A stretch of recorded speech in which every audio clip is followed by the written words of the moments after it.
हजरत उमर फारूक रदी अल्लाह ताला अन्हु का ज़माना मुबारक था। तो मिस्र के बादशाह के बेटे ने एक आम आदमी के बेटे के साथ अपना घोड़ा दौड़ाया तो उस गरीब के बेटे का घोड़ा जीत गया।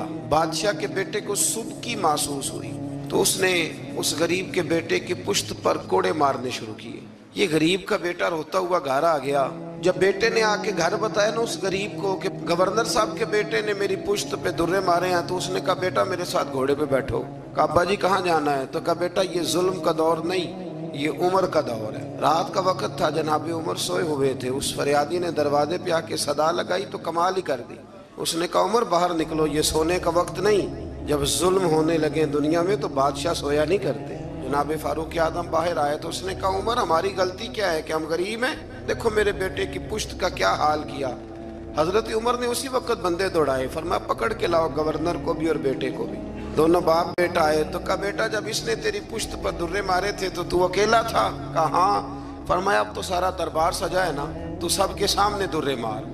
बेटे को दुर्रे लगाए और गवर्नर साहब के लिए हुक्म जारी किया कि इनसे शाही लिबास उतरवा के ना तो इन्हें बोरिये का लिबास पहनाओ, आज के बाद गवर्नर ही नहीं करेंगे, ऊंट चराया करेंगे।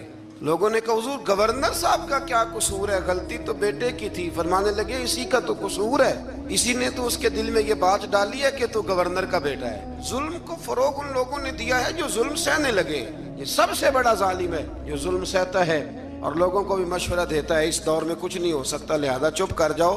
कोई एक तो बोलेगा ना, जुल्म जब बढ़ जाता है तो फिर मिट जाता है। लेकिन मैं आपसे गुजारिश करूंगा, कुरान मजीद का 6 पारा पहले नंबर पर हमें कहता है जुल्म सहना छोड़ दो। जालिमों के साथ मवाफकत करना, मुताबकत करना, उनके साथ प्यार करना ये छोड़ दो।